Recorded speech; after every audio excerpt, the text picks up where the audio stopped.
Ein Gespräch mit Donald Trump in Davos, Wirtschaft, KI, China und globale Sicherheit.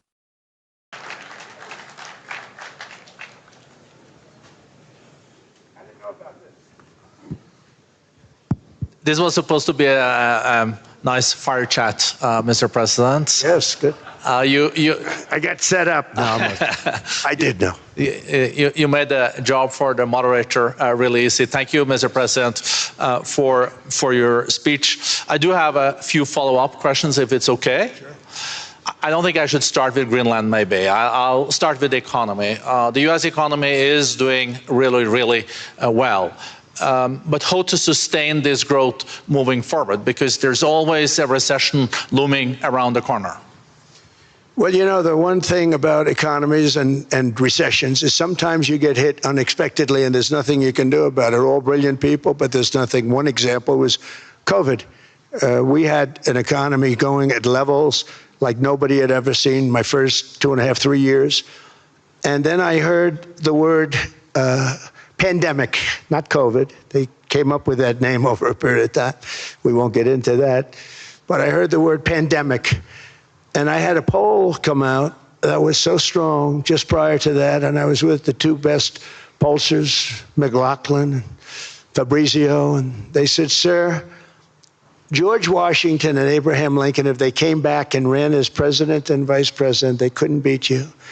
And then what happened is the following day, I was told to stay tuned because there's something really bad happening in China. There are bodies laying all over Wuhan, right around that certain building that we talk about. I always said it came from Wuhan. It did come from Wuhan. And they were body bags. We saw it by satellite. And they said, there are strange things happening in China. And so it began.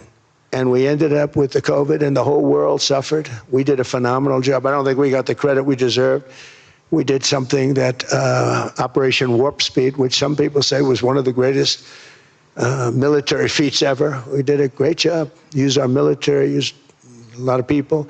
But sometimes you get hit with things, nothing you can do.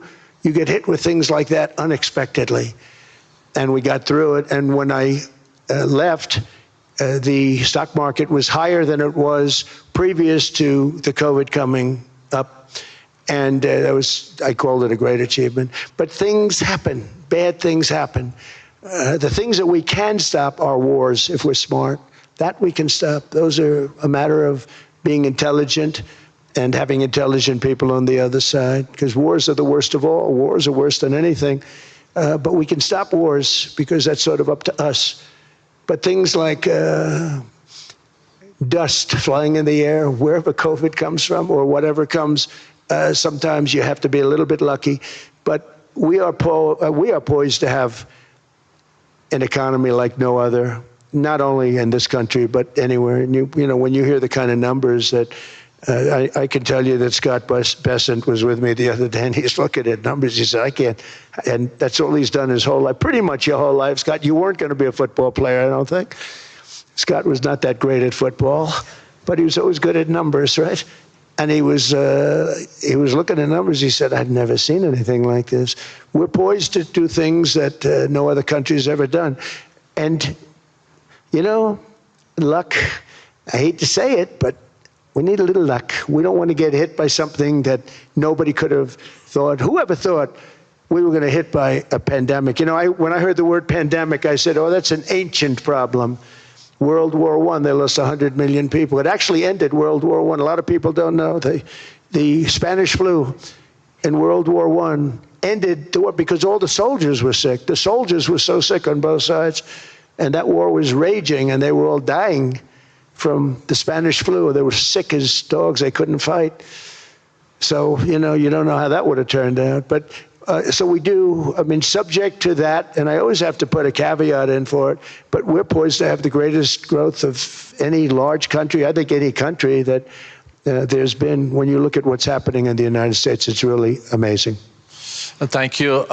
One thing that maybe keeps you up at night, I know you don't sleep that much anyway, Mr. President, is the debt. The U.S. debt is high, is now the biggest expenditure on your budget. How to get out of that impasse? Well, the big thing is growth. I mean, growth is the way. If we grow like this, we go from having a $37 trillion. We go from having high debt to low debt. But we also are cutting expenses, the old-fashioned way. We have extraordinary growth. I think we're going to be growing our way out. I think we're going to be paying off debt. We're taking in tremendous money from tariffs fairly. And again, I'm using them judiciously. Switzerland's a case study. I could have gotten much more. I could have asked for much more. But we're using them judiciously. But I think growth, most importantly, and then cutting costs. Now, if you take a look at Minnesota, $19 billion in fraud and other things. People going to airports, they came into the country, they don't have 10 cents, and they're leaving with hundreds of thousands of cash in their bags. When we get to that, and our DOJ, Pam, and Todd, and all the people that work over there, and all of the people that work in here, I can tell you, Scott Bessent is working on that. It's a priority, right? You have your whole team. We're in there looking for where this money is coming from, how much it is. It could be more than $19 billion. Can you believe that? That's just one state. If we were able to cut out 50% of the fraud, 50%, and we should be able to do better than that, we would have a balanced budget without having to talk about even growth. So we have a lot of options, but we're working very hard on that. That's a big deal. It's not just the protests, the fake protests done by agitators and, professional insurrectionists. That's what they are. They're professional troublemakers. But we are looking very strong at the money, too, in Minnesota and other places. I think, Mr. President, also the $500 billion invested in artificial intelligence and the frontier technologies last year also were driving growth exponentially in the U.S. Well, AI has been a big factor. AI is massive. I mean, Mark Zuckerberg showed me a plant where he put it over a map of Manhattan, and it was basically the size of Manhattan. This is not, I said, you got to be kidding.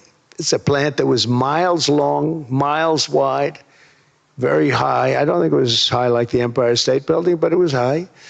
And it literally covered most of the island of Manhattan. That's called a big plant. And, when I heard they're going to spend $50 billion building, and I said, if you spend $50 million, you can build a nice little shopping center. If you spend $500 million, you can build a good shopping center. But how do you spend $50 billion? When I looked at this thing, I said, you think you'll be able to do it for that? It's amazing when, some of the plants that I see, and I see them all, and again, so big as we're letting them build their own electric generation. This way we have no problem, and otherwise they'd be complaining. There'd be nobody able to be, we have an old grid system. And not only that, they're going to sell at a very cheap price the excess electricity that they create back into our grid. So that'll solve some problems for certain states that don't have enough electricity. We also know that on the AI, there is fierce competition between the US as the largest economy in the world, 27% of the global GDP and 5% of the global population, not doing that badly, and China. And we know that competition is very tough on AI. I know you're heading to a state visit to China in April. How do you see the US-China relationship moving forward? Are you able to combine this tough competition with also collaboration? So I've always had a very good relationship with President Xi and with President Putin. Talk about, the larger powers. But I've always had a very good relationship with President Xi of China. He's an incredible man. What he's done is amazing. He's highly respected by everybody. And I do now. Now I have good. It was very severely interrupted by COVID. I used to call it the China virus, but he said, do you think you could use a different name? And I decided to do that, because why should we have a problem over that? But I would do that, and they were. You're a true diplomat, huh? I became a diplomat for the first time. Well, who taught me that? Marco Rubio. He said, let me teach you about diplomacy. Hey, any guy that gets approved by 100% of the votes, Think of it. He got liberal Democrats and radical right Republicans to approve him. He's the only one. The next one was like lost 45 votes, right? But he got all 100 votes voting for him. And at first I wasn't happy about it. I said, wait a minute, I don't like that. And now it turns out that the Democrats probably wish they didn't do that. And Marco has been fantastic. Marco, stand up, please. You have done a great job as Secretary of State. He's going to go down as the best Secretary of State. And Scott, and we have Susie, who's the first female Chief of Staff, and she's the best Chief of Staff, too.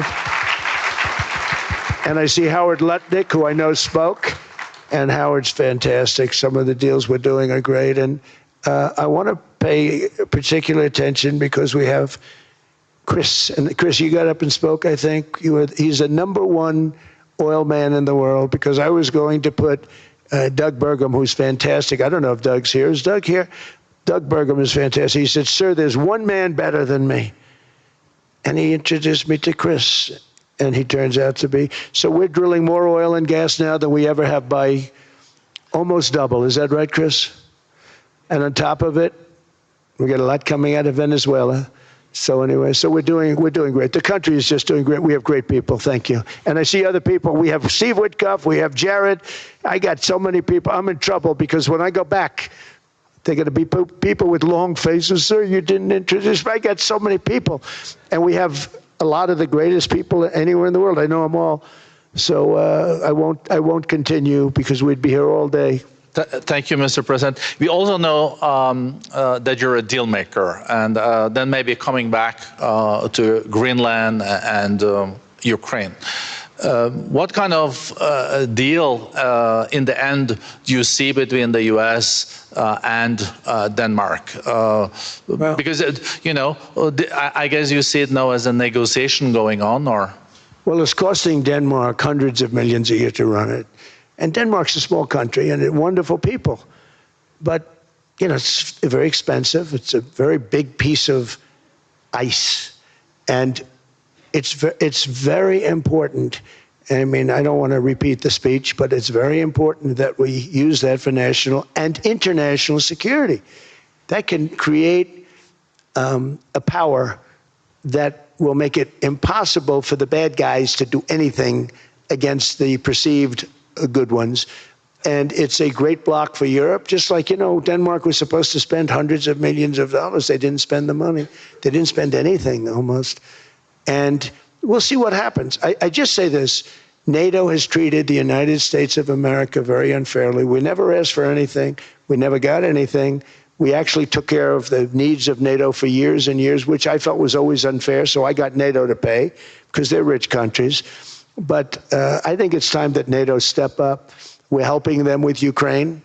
Without us, I think Putin would have gone all the way. I think we have it. I think that could have been a World War III, if you want to know the truth. If Kamala was elected, or Joe, any one of those, those thinkers, I think you could have ended up in World War III. And I will say Steve Witkoff has been dealing incredibly with. But we're not going to have World War III. We want to get it stopped, but we're not going to have World War III. I think if I wasn't elected, I think that could have evolved into World War III. It was a very, very bad situation. And it still is, but it's not that kind of bad. It's bad because so many young people are being killed. How close do you think there is on an agreement on Ukraine?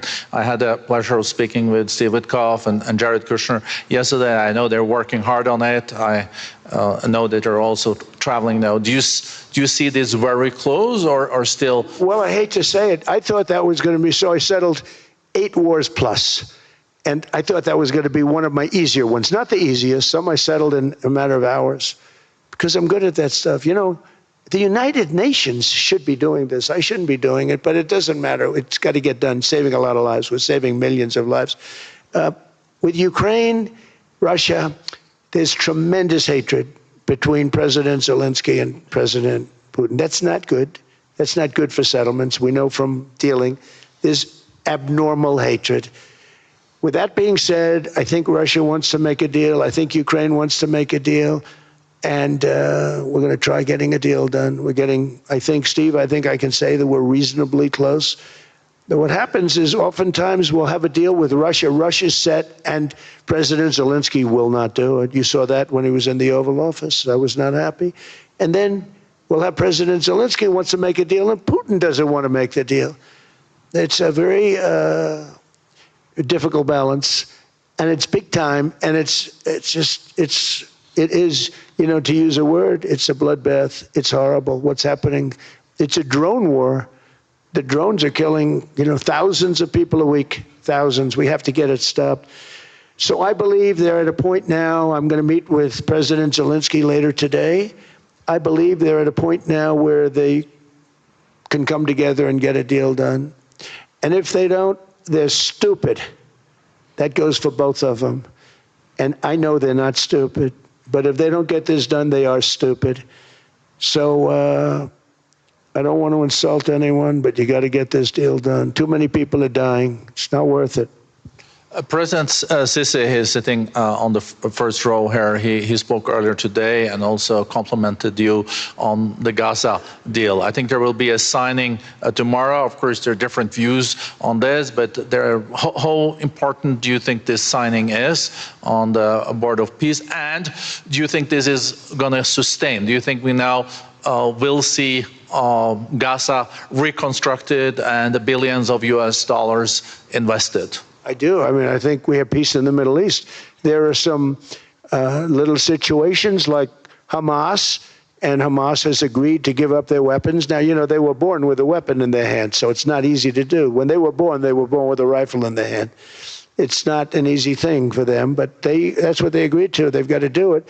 And we're going to know, Jared, over the next 2 or 3 days, certainly over the next 3 weeks, whether or not they're going to do it. If they don't do it, they'll be blown away very quickly. They'll be blown away. You know, we have 59 countries that are part of that whole peace deal.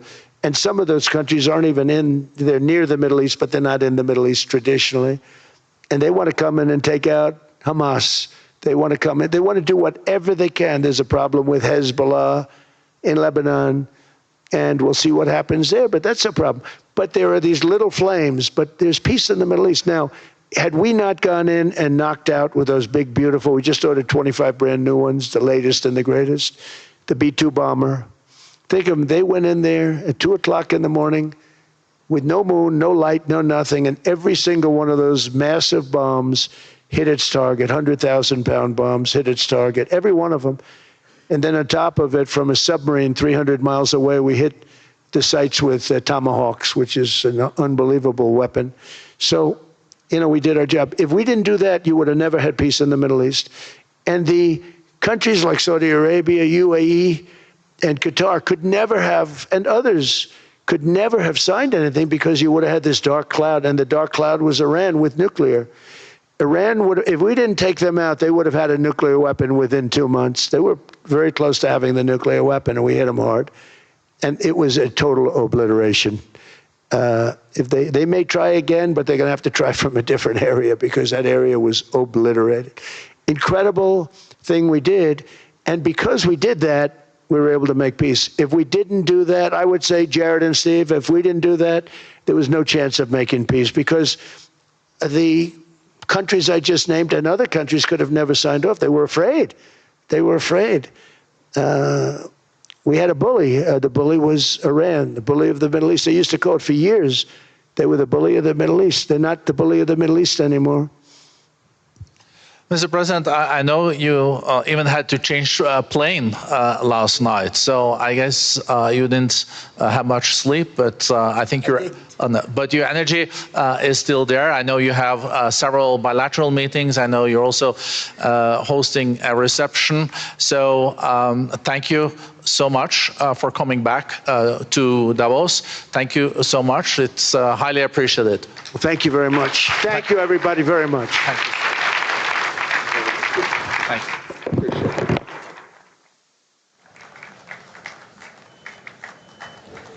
Sir, would you consider a unilateral takeover? USA won't use force, but how the other means? Dies ist eine Website, die dir hilft, dein englisches Lesen und Hören zu verbessern. Sie zerlegt Sätze per KI in leicht verständliche Wortgruppen. Mit dem Player kannst du Tempo, Pause und Rücksprung frei steuern, um jede Zeile zu verstehen. Die Seite bietet Übersetzungen in 20 Sprachen für barrierefreies Lernen. Gib einfach englist.com in deinen Browser ein und probiere es aus.